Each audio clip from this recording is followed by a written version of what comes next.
আফগানিস্তানের বুকে তালিবান সরকার এমন এক জিনিস নির্মাণ করছে যা খুব জলদি গোটা বিশ্বকে হতবাক করে দেবে। কেউ কোনোদিনও স্বপ্নেও ভাবতে পারেনি যে কয়েক দশক ধরে চলা যুদ্ধ বিধ্বংসী একটি দেশ, যেখানে দারিদ্রতা আর অনাহার চরম পর্যায়ে, তারাই এমন কিছু অ্যাচিভ করতে চলেছে। আফগানিস্তান এশিয়ার সব থেকে বড় কৃত্রিম নদী তৈরি করতে চলেছে, যা আফগানিস্তানের ভবিষ্যৎকে বদলে দেবে। 285 কিলোমিটার লম্বা আর 500 ফিট চওড়া এই ক্যানেলটার নাম কস টিফা ক্যানেল। সব থেকে অবাক করার বিষয় হলো এই ক্যানেলটাকে নির্মাণ করতে তালিবান সরকার কারো থেকে কোনো রকম আর্থিক সাহায্য, কোনো ইঞ্জিনিয়ার, কোনো ধরনের যন্ত্রপাতির সাহায্য নেয়নি। আর আজ এই প্রজেক্টটার কাজ প্রায় 80% কমপ্লিট হয়ে গেছে। এখন প্রশ্ন হলো, আফগানিস্তানের এত বিশাল নদী তৈরির পেছনে আসল কি রহস্য লুকিয়ে রয়েছে? এই বিষয়টিকে জানার পূর্বে আগে আমাদের আফগানিস্তানের জিওগ্রাফি সম্পর্কে জানতে হবে। আফগানিস্তান একটি ল্যান্ডলক কান্ট্রি, মানে এই দেশটা সরাসরি কোনো মহাসাগর বা সমুদ্রের প্রবেশাধিকার নেই। আফগানিস্তানের ইস্টে রয়েছে পাকিস্তান, ওয়েস্টে রয়েছে ইরান, উত্তরে রয়েছে তুর্কমেনিস্তান, উজবেকিস্তান আর তাজিকিস্তান। মানে আফগানিস্তান চতুর্থ সাইড থেকে বিভিন্ন দেশ দ্বারা ঘেরা।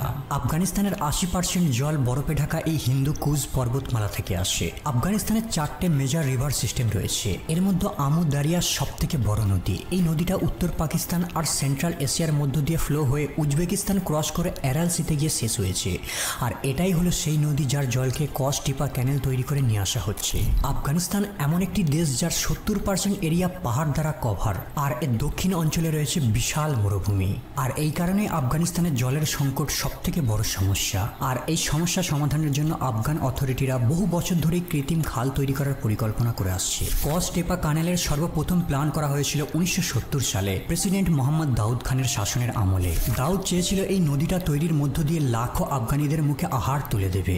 কিন্তু এরপর শুরু হয় যুদ্ধ, আর এই যুদ্ধ চলতে থাকে কয়েক দশক ধরে, যার কারণে মোহাম্মদ দাউদের স্বপ্নের পরিকল্পনায় বাধা পড়ে যায়। কিন্তু 2021 সালে আফগানিস্তানে তালিবানেরা পুনরায় ক্ষমতায় আসে, আর এখান থেকে আমেরিকান আর্মিরা পালিয়ে যায়। তালিবান সরকার গঠনের পরই মার্চ 2022 সালে তারা মোহাম্মদ দাউদের স্বপ্নকে বাস্তবায়ন করা শুরু করে দেয়। আফগানিস্তানের এই উত্তর অঞ্চলগুলিতেই জলের সব থেকে বড় সমস্যা রয়েছে। এই সমস্যাকে সমাধান করার জন্য আফগান গভর্নমেন্ট ঠিক করে আমু দারিয়া নদীর জলকে খাল কেটে 285 কিলোমিটার পর্যন্ত প্রসারিত করে সমস্ত উত্তর অঞ্চলগুলিতে জলের সাপ্লাই দেবে। আর এই খালের সাহায্যে 5.5 লাখ শুষ্ক মরুভূমিকে সবুজ উর্বর চাষের জমি বানাবে। জল আসার সাথে সাথে এখানে বিভিন্ন ধরনের সবজি আর চাষাবাদ শুরু হবে, খাদ্যের চাহিদা পূরণ হবে, আর উৎপাদিত ফসলকে তারা বিশ্বের বিভিন্ন দেশে এক্সপোর্ট করে দেশের আর্থিক উন্নয়ন ঘটাবে। এই প্রজেক্টটাকে এতটাই পরিকল্পনার সাথে সম্পূর্ণ করা হচ্ছে যে পশ্চিমা বিশ্বের বড় বড় ইঞ্জিনিয়ার আর এক্সপার্টরা হতবাক হয়ে গেছে। এই প্রজেক্টটাকে 3টে ফেসে সম্পূর্ণ করা হবে। প্রথম আর দ্বিতীয় ফেসে সম্পূর্ণ খালটাকে খনন করা হবে। বর্তমানে ডেটা অনুযায়ী প্রায় 80% এরিয়ায় খনন কমপ্লিট হয়ে গেছে।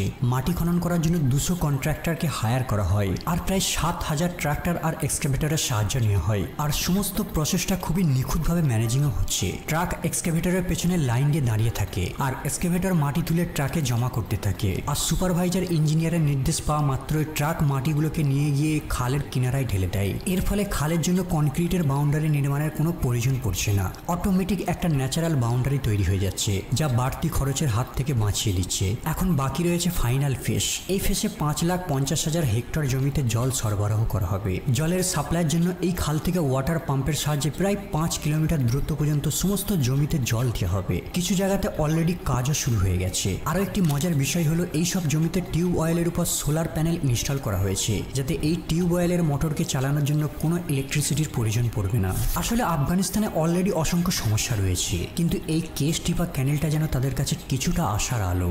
যদিও এই প্রজেক্টটা এখনো সম্পূর্ণ হয়নি, কিন্তু তারপরেও এখানের অসংখ্য কর্মহীন মানুষেরা কিছুটা হলেও আর্থিক সাহায্য পাচ্ছে। 2021 সালে আফগানিস্তানে বেকারত্বের হার ছিল অসংখ্য, কিন্তু এই প্রজেক্টটা অসংখ্য মানুষের জব ক্রিয়েট করেছে। যদিও 42 মিলিয়ন জনসংখ্যার একটি জাতির জন্য এটা সম্পূর্ণ সমাধান নয়, কিন্তু তারপরেও কিছুটা হলেও তাদের কাছে একটা গুরুত্বপূর্ণ হেল্প। আর এই খালটা ফিনিশ হয়ে গেলে হয়তো আফগানিদের জন্য একটা নতুন চ্যাপ্টার খুলে যাবে।